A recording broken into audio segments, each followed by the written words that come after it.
We are here with one Mr. John Howe. John, thank you for being on. Oh, it's a pleasure. I'm looking forward to our chat. Me too, because this topic, or what I was told about what you speak about, I think is something I haven't really covered much in my podcast in all 400 plus episodes. But behavioral economics, retirement, we definitely have to talk about it. Okay, good. Well, let's start with economics, and then let's go to behavioral economics, Let's do it. and then we'll get to retirement too. So many of your listeners have probably taken an economics class of one sort or another. It doesn't often bring forth the fondest of memories, but what they got in a typical university economics class is what I'll call it's kind of standard economics. And one of the and standard economics simply seeks to understand the way the world works by building some, we'll call them models, but just kind of mindsets about the way people behave in particular. And then trying to understand the world in the sense that these models may make predictions about how people behave and how maybe markets behave as well. So, and a lot of that standard economics, what I've called standard economics, assumes that people are perfectly rational. And that's kind of, there's a lot of nuance to that, but basically it means that people uh, rationally, cleverly use all information, they use it correctly in evaluating their decisions about whether investing for retirement, which we'll touch on here shortly, or making any other kind of decision. And I don't mean to be I don't want to completely set aside standard economics, because a lot of the predictions that it makes about the way the world works are basically true. A common sense example is if we raise the price of something, generally people buy less of it, which is certainly relevant in today's inflationary environment here in the US. Most definitely. And so, but so that's economics. And basically behavioral economics, though, brings the field of psychology and sometimes social psychology over into economics.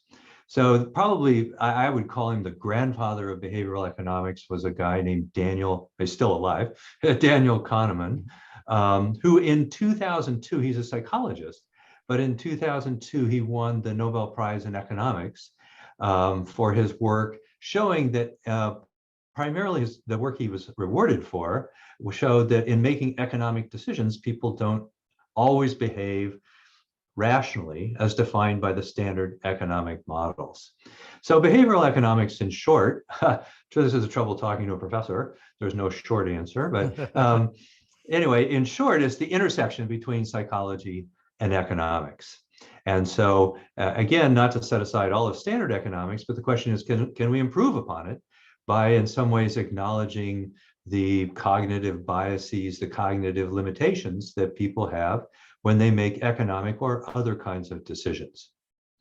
Oh, it makes perfect sense, which makes me think about how has rational, or the concept of rational behavior changed in our current environment, and how does that relate to economics of what we're seeing now? So the current environment, by that you mean perhaps the economic environment? Sure, Is that correct? yes. Yeah, so right now we have what for many people is unprecedented inflation.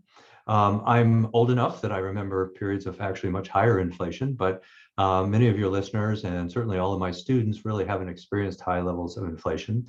And the question is, I think the fundamental question is, how persistent is this inflation going to be?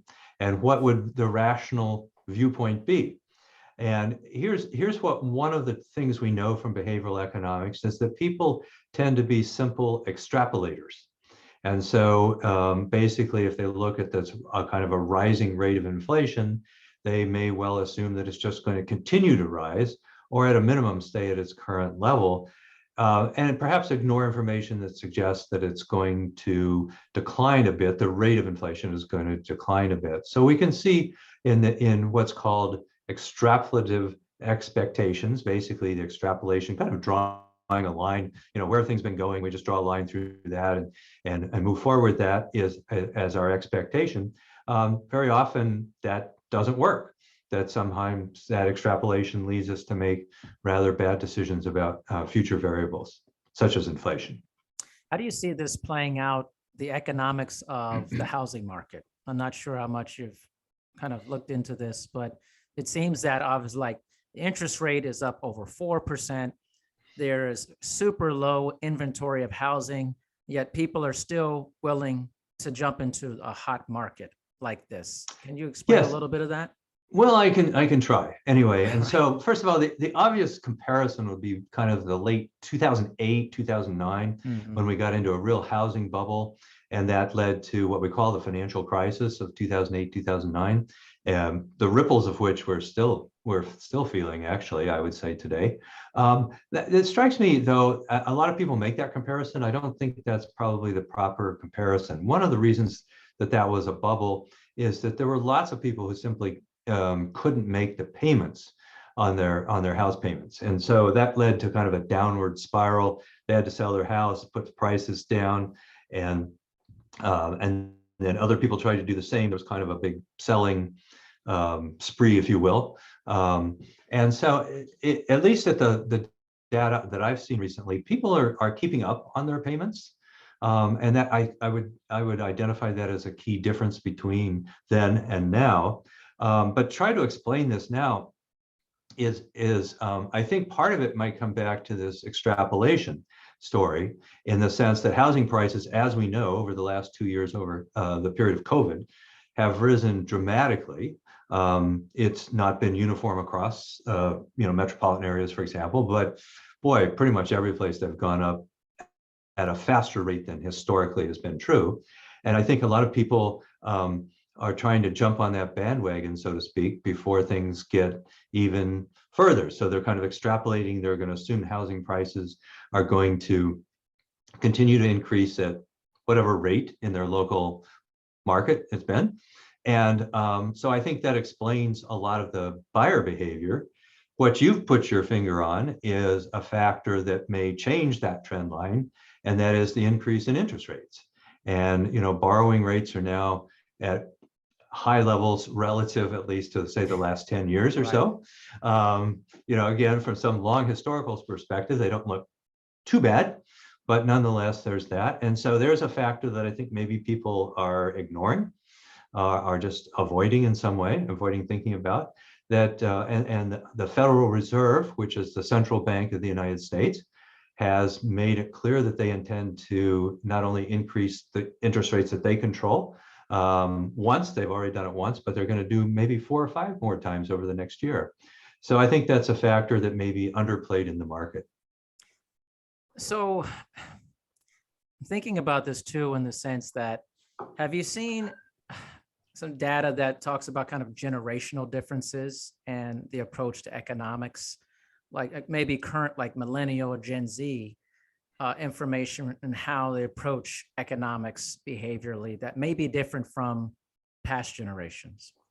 Well, I think I would not claim to be an expert in that area, first of all. I think, first of all, one area where we're seeing that, and we can try to come back to housing, but one area where we're definitely seeing that is in terms of the job market and kind of loyalty to jobs, and the desire to have a really steady, reliable kind of job, which was certainly the hallmark, especially of my parents. In my parents' generation, people often worked for one company their entire work life. And I think if you look at the younger generations, younger than me, which includes quite a few people, but it seems like the current job market is that people are willing to do more of the gig economy. They're willing to move more often from job to job. It used to be that kind of job hopping on your resume looked bad, and now I think it's much more common. So I don't think it has the stigma that it used to, and so forth. So I think there's a clear generational difference there. I can't claim to know a lot about the housing difference, except that I do think that millennials are also a little bit more, I'm going to use the word transitory in their thinking, that they may not think about buying a house that they want to keep for 20 years or something of that sort. I think many of them are renting because, especially if you're going to be changing jobs frequently, you might not want to own a house. It's a fairly, what we call illiquid asset, meaning it's hard to sell quickly at a fair price. So I suspect, without having any hard data to support it, that there are some clear generational differences there. Are you seeing this with students at the university? Is there any discussion you're having in classes or with students that that you're just observing the differences that you just discussed? Yes, I think so. I think it'd be more pronounced with undergrads, and it's been a few years since I taught undergrads, but I teach a lot of master's students, Mm-hmm. and a fair number of them do have kind of the steady job, but I also believe that a number of them would be happy to jump to another opportunity were it to come along. And we know that there are lots of increases in wages going on in the market. My son, who's almost 25. Just got a very large raise. It was kind of anticipatory, I don't know what you want to call it, on the part of his employer. And he said, they basically said, we don't want you looking elsewhere. So Right. don't wait. We're not going to wait for you to bring a counter offer, an offer for us to counter, and so forth. So I think even among the slightly older students, that is my master's students, Mm-hmm. I do see a bit of this. Some, again, I don't want to say loyalty, but it's some notion that I'm going to be working for a company for a long time.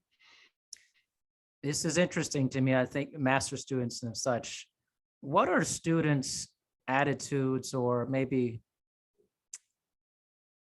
conceptions of economics when they come to you that may be different than what is the reality of what is out there? I think the biggest thing that I would say, since I'm a finance professor, the conversation always comes around to the stock market. Ah, And I think the biggest misconception is that it's, with a little bit of cleverness and a little bit of work, you're going to be able to beat the market, that you're going to be the next Warren Buffett and so forth. And that's the data simply don't bear that out. And so Warren Buffett is such an outlier, it's such an extreme case that it's just not achievable. And it basically happens because financial markets, like the stock market or like the bond market for that matter, are immensely competitive. I mean, when there are huge gains to be had to being correct, people compete very fiercely. But the competition kind of makes it harder and harder to succeed in the sense of beating the market. So that it is, I almost everybody kind of has this, it's almost unconscious, but this kind of notion that I think I can beat the market. And, they heard of someone who did this, or they heard of something, some technique, or some newsletter writer. And that is a very widespread misconception, which I think harms a lot of people because they end up trading too much. We can get off on this if you'd like, but sure. They end up trading too much. They tend to not to have a sufficiently well diversified portfolios. I'm sure we could find people today who have essentially all their wealth in crypto. And that's just not a good idea. I'm sorry. Not great. Actually, when you were talking, I was like, I'm going to jump to this crypto because I think it's very relevant to our time. And, I have several friends and stuff. That's all they want to talk about is crypto and this. And I'm more of like, I need to understand this. And I think humans, we often don't understand stuff. We just jump into things without understanding the language, the clarifying aspect, what this means. And there's an element, like you said, to beat the market. We're seeing that also in a lot of places. It's like this going viral. I mean, I'll be the one to go viral. I'll be the one to get rich. I'll get the lottery ticket of the internet type of thing. Maybe speak to this a little bit of what you're seeing in this. Right, so there's several things going on here. First of all, crypto has not been kind of in the public eye for a long time. So we're dealing with what, as a statistician, I would call a short sample period. But of course, there are great stories there. Bitcoin goes from, maybe $200 to $50,000 over a relatively short period of time. And there's a very real thing called fear of missing out, FOMO, right? Fear of missing out. And there are these stories about people who, got in at 200 and they got out at 40,000 or 50,000 and so forth. And it looked easy. And I think the thing that was missing from that picture was the risk. which this does bring to mind one of the cognitive biases we have is called a survivorship bias. So the story is about the people who got in at 200 and out at 50 are kind of headline news.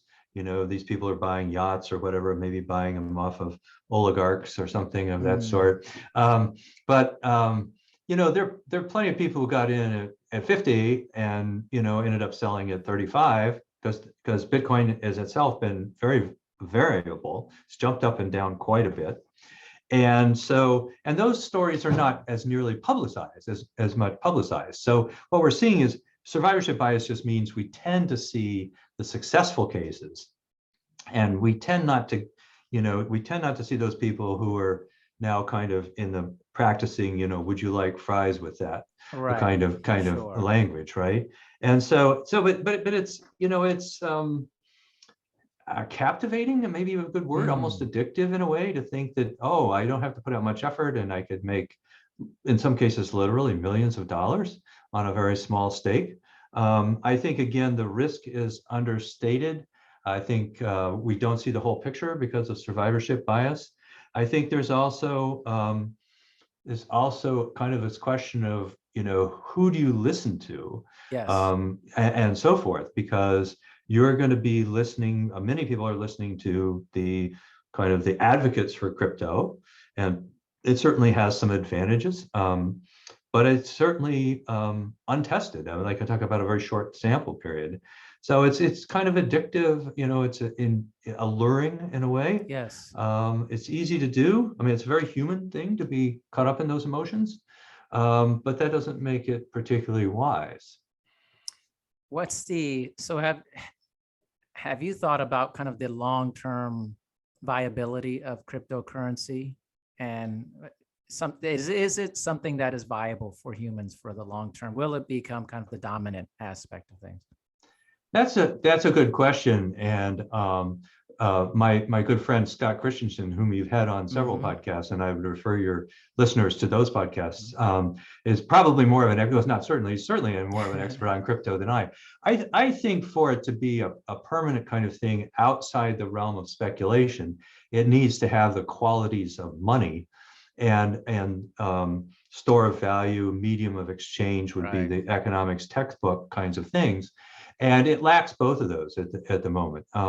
Bitcoin is not, you can't walk into many stores and buy stuff with Bitcoin, or really any of the other cryptocurrencies, although we might come back to stable coins in just a minute. But and it's not a particularly a store of value. If it can go from 50 to 35 in the course of a week, it's not much of a store of value. So until any one of the cryptos, and of course there are thousands out, literally thousands out there, until they have the characteristics of being widely accepted and fairly stable in value, I think they're just going to remain kind of like meme stocks, in the realm of subject to kind of weird emotional runs by people, and the risks that come with that. Yeah, I mean, especially something where it's so volatile, and that maybe one thing one day and later the next day, a huge 50% drop in value. How do you shop with that? How do you Well, the answer is you don't, even though I believe it's El Salvador's, I think it's El Salvador's made it legal tender, but it's not being used for very good reasons. So it's not. So right now it's just let's call it a speculation or an ultra speculation, and it's going to have to change. Some one cryptocurrency is going to have to change its characteristics. Now there are things called stable coins, which are basically tied. One is tied to the U.S. dollar, and it's really supposed to be kind of the equivalent of roughly of an electronic U.S. dollar. The company that started that maybe doesn't have the backing that the amount of securities and money behind the stable coin. So there's a little bit of risk there about that company. The Fed, again, our central bank here in the United States, has started thinking about whether there should be an electronic US dollar. That's not what people think of when we think of crypto, but that could be something that could well last into the future, or start and continue on into the indefinite future. Makes a lot of sense. Let's turn our attention to retirement. which I Okay. think is I love talking about retirement. It's very interesting, but from an economist perspective, where are we in terms of retirement and Social Security? Okay, so let's take those kind of separately. So in terms of retirement, the overall numbers are a little discouraging. Hmm. A lot of people. So I'm a baby boomer. The baby boomers were born between 46 and 64, an easy mnemonic since just reversed Right, right.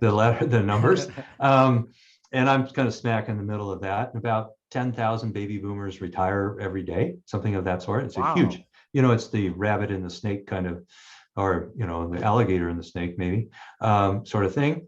And a lot of people, I think the first misconception, and we'll get to Social Security in a minute, but the first misconception is that Social Security is intended to be kind of enough to support you in retirement. And people at least have been behaving that way in the sense that there are a fair number of people that have very, very low levels of savings. And I think Right. we've all seen these casual statistics. Some of them stretch my imagination, but people can't put together $500 for an emergency Right. repair or I've something of seen that this. sort. Yeah. And even if those numbers are not quite right, I think there's a lot of truth in those. Hmm. And so we have a lot of people. You can look at averages, but the problem is there are also a few people that have saved a great amount of money. And so the average is not really what we want to look at there. What we want to look at is a more typical case.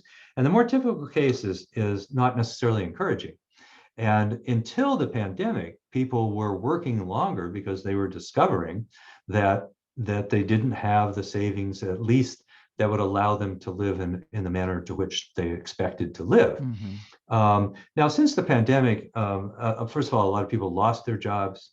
And once you're out of the labor force, it's harder to get back into the labor Right. force.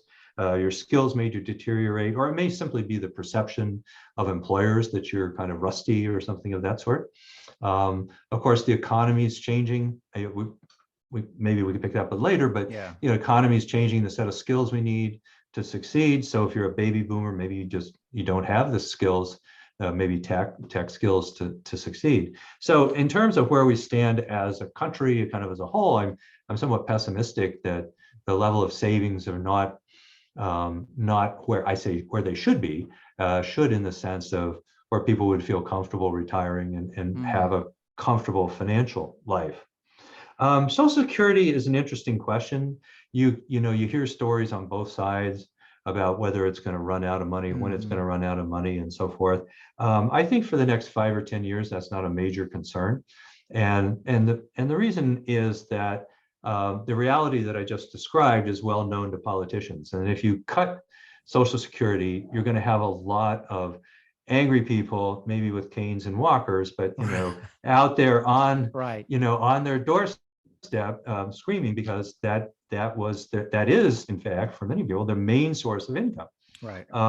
which of course is Social Security is inflation adjusted, but there's a lag in that, and so a lot of people who rely on Social Security find their purchasing power reduced over the course of the year before they get kind of the bump with the COLA, the cost of living adjustment, as it were. So my concerns, I think, now this is my reading of the political scene, but we know that Social Security is funded. If anybody, almost everybody, not everybody, but most everybody, Right. look at your paycheck, and you'll see that there is a takeout for Social Security. So it's being funded by people in the workforce for people who are now out of the workforce. There are some other kinds of plans, disability, but I want to set those aside. Um, but of course, those numbers are working, with all the baby boomers retiring and the rabbit and the snake, the ratio of older people who are soon to be retired, if they're not already retired, to younger people who are still in the workforce is not advantageous. So it may well be that the politicians, particularly Congress, working with the president, are going to have to find additional sources of funding. But my forecast would be that they're not going to cut it. They may find ways to reduce the inflation adjustment. Hmm. You can choose different inflation measures, and maybe one doesn't rise quite as fast as others. We could see some game playing along those lines. But I think Social Security is fine, at least for 5 or 10 years, because there'll be workarounds. Right. But is there a change in how people are viewing retirement? through the generations. It seems like the more I read about it is, and maybe these are playing to a certain side of things, but that maybe less people are are retiring. Maybe just we're seeing people maybe want to work longer versus actually retiring and playing golf or whatever. Like whatever. Yeah, sit in a. is there a cultural shift in that retirement, the mindset of retirement for people, not just the economics, but the actual change in culture? Yeah, I think there are several things that might impinge on or it might contribute to an answer to that. And one is that I think a lot of people, and I think this is a broad generalization. It doesn't apply, but I think this applies more to men than women. And that is that men tend to have a lot of their identity caught up in their job. And now I think this is increasingly true for women because the last 20 or 30 years, we've seen increasing participation in the workforce by women. So I think what happens to a lot of people when they retire is they kind of lose their sense of self-identity. I certainly saw this with my father, and that's a problem from a mental health standpoint. And it is also a spur to go back to work, kind of as you were saying. It's a spur to go back to work at least part-time. And if you work the kind of the 8 to 5. I know the Dolly Parton song was 9 to 5, but nobody, that apparently doesn't include a lunch break. But if you've been working the 8 to 5 kind of thing for 40 years, maybe you don't want to go back to that. But maybe you find, well, partly for economic reasons, but partly have some sense of contributing. You want to maybe go back and work part-time. And so I do see in my generation, I do see a lot of that. Again, I'll just broadly label myself a baby boomer. I think a lot of people may take a year or two off. They find it unrewarding playing golf or eating bonbons or whatever they're doing is just not turned out to be as much fun as they thought. And so they go look for something meaningful. Now, it doesn't have to be paying. That could be governed by the economics of the situation. There's lots of volunteering going on, I think. I've already kind of started. I'm not quite retired yet, although I'm getting close. And I've already started some volunteering activities that can give meaning to one's life. So I think maybe one, for those people who are listening, who are approaching retirement, I would encourage them to think a lot about what they want to do in retirement. It doesn't have to be written in stone. It's not a plan that can never be changed. But the phrase "don't retire from something, retire to something," I think really helps with the mindset on that. So now, just to switch generations entirely, I don't know what percentage, but there's a non-trivial percentage of very young people, these so-called FIRE people. So FIRE stands for, the RE is retire early. Now I've forgotten the FI. Anyway, these are the people who are kind of doing the rice and beans, living minimally. They're saving 50, 60% of their paycheck, right? So they can retire when they're 35. Financial independence, retire early, something like that. I think that's right. Okay. Or something very close to that. And so now that's not a majority, I would say, of millennials and so forth, but it's an interesting phenomenon.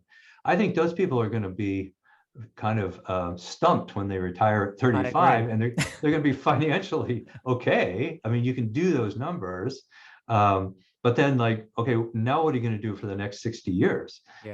Or even next year, but in the next 60 years. So that's another kind of subset of the population that's had a change in attitude towards retirement as well. It was interesting. I used to run a very high-end private fitness club in Las Vegas for over a decade. I mean, extreme levels of wealth. And we had a lot of residents who were retired in their 30s, and they were bored out of their mind and would come to the club and talk to us for hours and hours. And I think humans crave this pack animal mentality. And you think it sounds good to do nothing and kind of, but I don't think it works for most people. I think that you're not built for that. Some people maybe you're like, oh, I'm fine with it. Like my dad retired from the military after 28 years, and he's fine with not doing much because his life was full of stress constantly throughout the time. And he was like, I'm glad I get to do nothing finally, Yeah. Some people I, maybe, but I don't think that's the majority of people, you know? I fully agree with you. That is not the majority of people. I think a majority of people may think they're that type, and then 1 year into retirement, they discover, yeah, it is true. People are very much pack animals. I mean, we're social creatures. Mhm. If you think about kind of human evolution, we may Yeah. have started in relatively small tribes where the social connections were extremely important. I mean, important to survival Yes. and so forth. And as mammals, we crave touch even. So there's Yes. the physical dimension to this as well. And so yeah, that I don't know what you win the lottery at 35, or you've been saving 70% of your paycheck until you're 35, and then what do you do? I hope they're all giving that some thought, because I do think your father is probably in the minority of Completely. people. Yeah. And Yeah. given his circumstances, that's certainly understandable, given his Yeah. military I career. mean, if you're getting up at 3 a.m. every day and then you're serving in wars, deployment, it's just a constant wheel of stress. And for him, he seems completely happy to like watch Netflix and relax and write. I'm like, I totally get it. Like it's Yeah, not well, like any other. It's a very different job that he did yeah, yeah. for a long time. Well, and there's a very real sense in which he deserves this. Right. On the other hand, it wouldn't surprise me that if, a couple of years from now, he kind of starts, like, okay, now what can I do? That's And true. Yeah. it might use his military training, or it might just be something brand new. Right. It wouldn't surprise me if that happened. It's not really a forecast, but it Right. wouldn't surprise me if it happened as well. So, What do you So you had mentioned about kind of like, in terms of retirement, we talked a little about that. In terms of this generation, I keep hearing about that Gen Z, millennials don't save money. They're not great at saving money. And that this could be a big problem because people actually won't be able to retire at this pace. Are you seeing that? Is the data bear that out? What are you seeing? yeah, I think the data are largely supportive of that. Mm-hmm. I think, it's kind of a mixed bag, because in some sense, I think, again, this is a broad generalization. Mm-hmm. When you talk about any kind of generation, Sure. there are always exceptions to that. But, I think in some sense, maybe they're living a little bit more in the present, which I think Mm. is, I mean, this is one of life's challenges, right? Is how much do we live in the present? How much do we worry about and save for the future? Right. What sacrifices do we make in the present to ensure a future, which is of course uncertain in pretty much every dimension? We could all get, hit by the proverbial bus tomorrow, Sure. and so forth. And, I think, a lot of people, maybe from my generation, maybe sacrificed a little too much. I think this is true of my parents' generation, especially. Yeah. Looking at my parents and my in-laws, they saved and saved and saved, and then when it got to their retirement years, two things were at work. One is some of the things they could have spent money on were no longer feasible, like international travel, because of their Right. age. And Right. the other thing is, when you spend your whole life being very frugal, it's almost impossible to break that habit. Right. So this, I mean, I don't have any answers here, but one thing I think we can all reflect on is like, okay, how much of the present and how much of the future, and what are those trade-offs here? So in the extent, the positive side of what you're describing of not saving enough is that people are not overly focused on the future and maybe enjoying the present. Not, I don't mean necessarily hedonistically, but they're kind Sure. of living in the present moment more. But yes, there are financial consequences down the road. Um, and one of the things, as a finance professor, I'm going to go down this route, Mhm. is, one of the things, if you have a 30 or 40-year horizon until you retire, you can use what's called the power of compound interest, which many of your listeners have probably heard of. But it basically means if you start saving early, you don't have to save great wads of money to be fairly comfortable when you're, say, 65. Yeah. The Social Security full retirement keeps getting up in time, so it might be 70 for a lot of the younger generation. Yeah. But this is a tool. You don't have to, make great sacrifices in the present to be reasonably assured of having some financial stability, financial comfort when you retire at a conventional age, like Yeah. 65, not 35. right? And so compound interest, Albert Einstein was alleged to have said, is the eighth wonder of the world. It's hard to find him quoted directly. It's like, it's kind of like many clever sayings are either Winston Churchill or Mark Twain, and the two of them only said about half of what was ever attributed to them. But anyway, the point is, it is kind of not fully appreciated.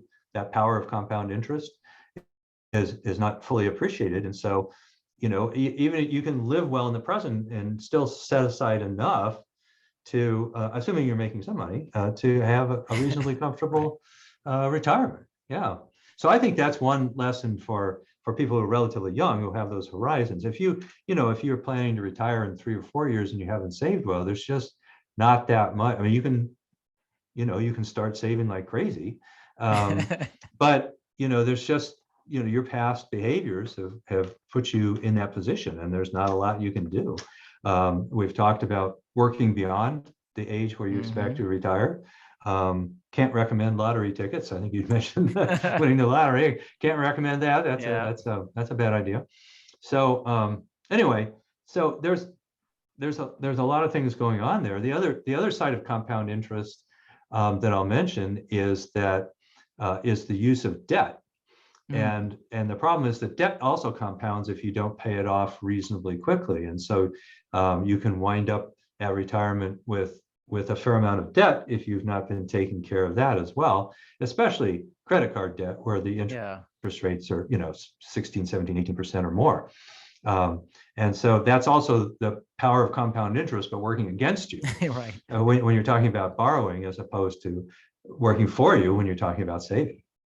Most definitely. I definitely am in the group of starting very early. My parents were very insistent upon that with it, and financial advisement was a big part of I'm 43 now. I still have a lot of time to work. And compound interest, amazing. Yeah, absolutely. You don't have to do much. You actually don't even have to do much. No, that's the thing. And so you're right. Good for your parents, first of all, to have brought you up that way. I think in general, financial literacy in the United States is at a very low level. Correct.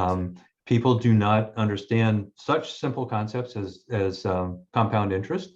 I mean, it doesn't seem simple at first. If you get the right explanation, it's simple enough, kind of interest on the interest, and it grows over time. And you can see these graphs of, it's called exponential growth. It's not just a line.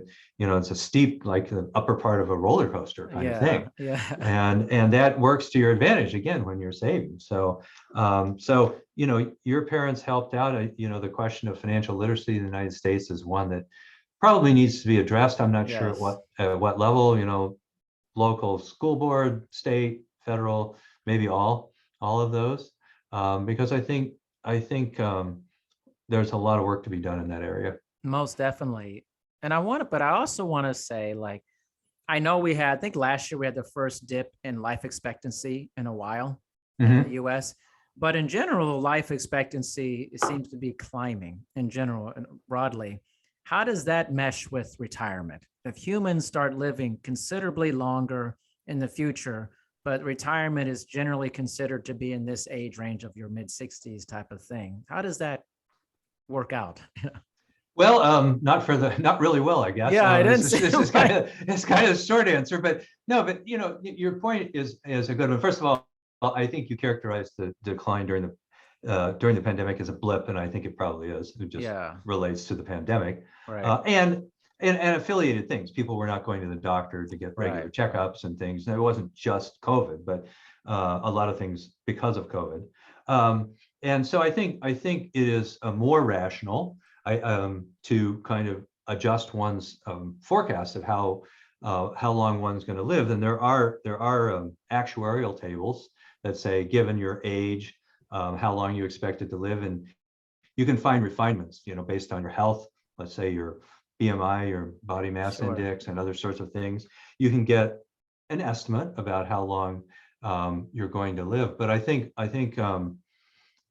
do think what we've seen over time is the so-called full benefits age for Social Security has risen over time, reflecting that. The 65, I think it was originally, came from a time when fewer than half the people even live to be 65. That's amazing. I mean, it was picked because it's like we don't have to pay half of these people, right, because they're going to die before they get there, right? And now the life expectancy is, well, it's of course it's lower for men than women, and I don't have the numbers, but it's in the 70s, right, especially for children being born today, right.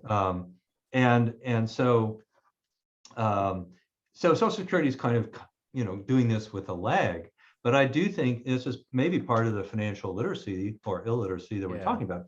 People need to think, yeah, Social Security will let me retire as early as 62. And there may be reasons, health reasons or whatever. Right. Maybe you need to retire to care for someone that needs your full-time care. I'm not saying that's always a bad idea, but financially, it really, there's quite a penalty for that. Right. And I think all of us need to have some expectation that under the current scheme, that's a qualification, but under the current scheme, if you can postpone taking Social Security until you're 70, the returns on that, so to speak, are reasonable, are pretty high. They are. They cite 8% a year, that's a lot better than you're making in your checking There's account. nothing to That's sneeze for about. sure. Yeah, exactly. Exactly, And so, and again, the reason maybe not to do that, if you're not in ill health and you don't think you're going to live to be much beyond 70, then don't wait till 70. But one way to think about that, and I would just offer this perspective up to your listeners, is, if you can afford to wait, in a way, it's a form of longevity insurance. Right. Because first of all, it's inflation adjusted, as I said, with a lag, but it's inflation adjusted and lasts as long as you do. And the concern that many people have is, am I going to outlive my savings?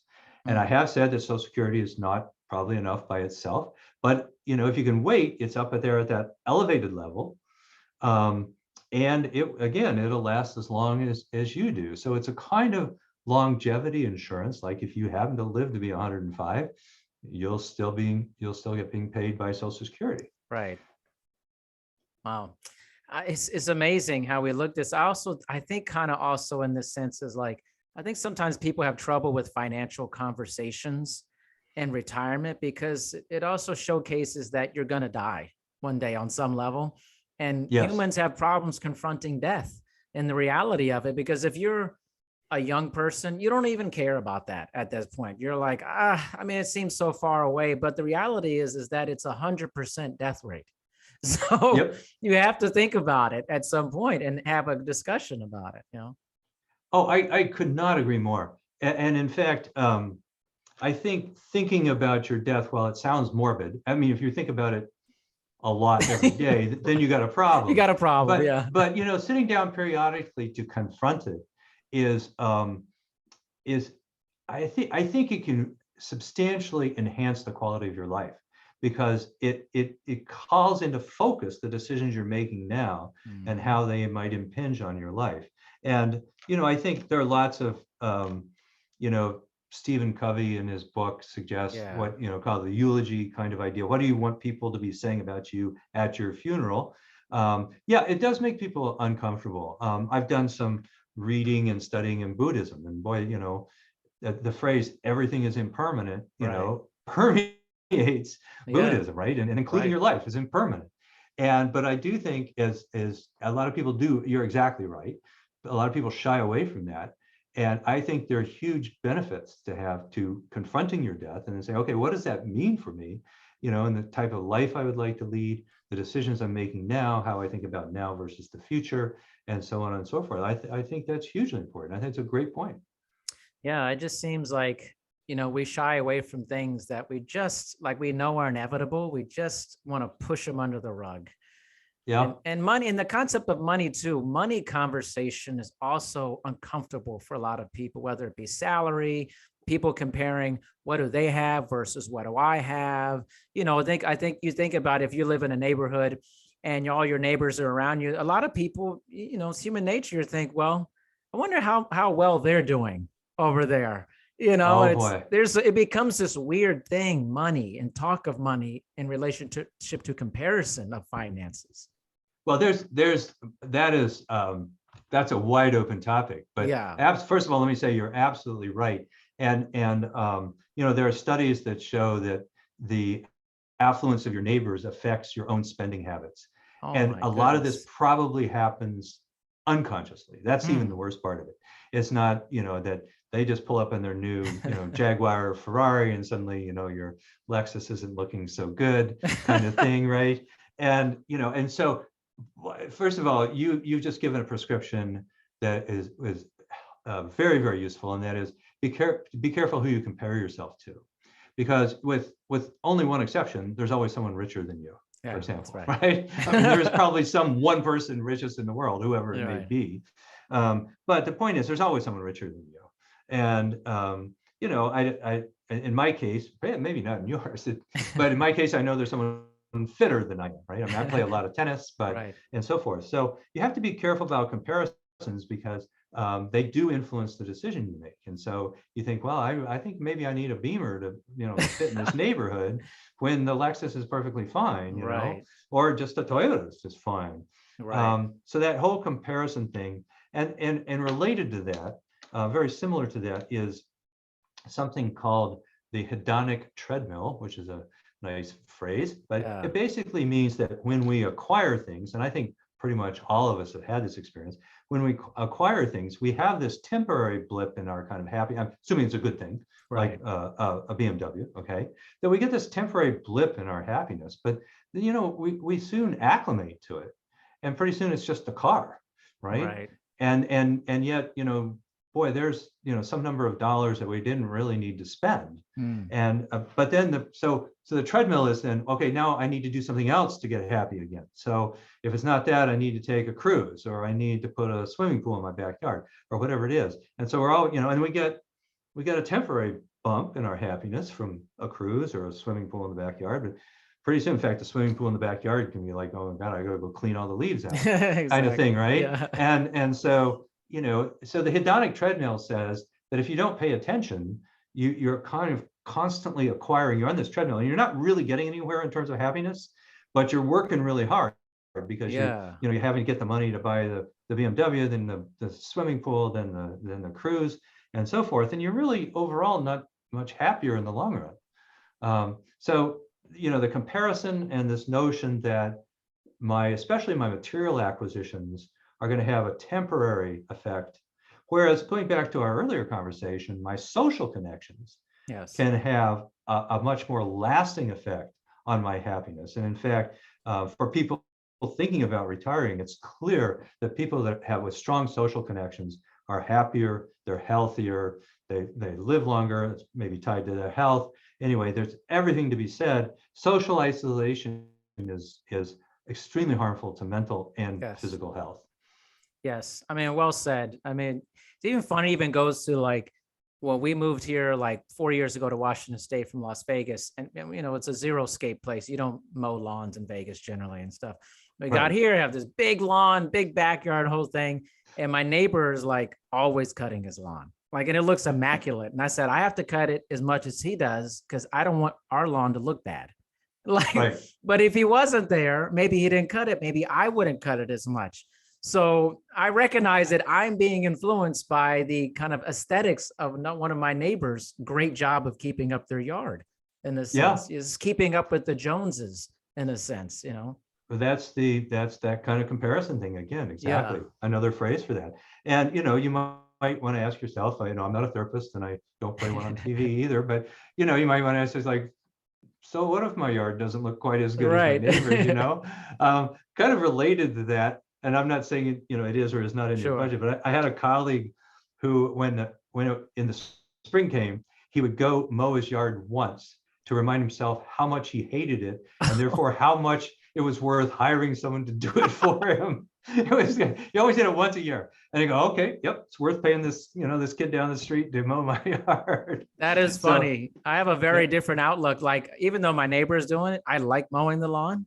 But it's more of a fitness aspect to it. So I don't even have like the container that holds, when you cut it and all the grass clippings go into it. I like to rake it up, because it's a part of like informal exercise for me.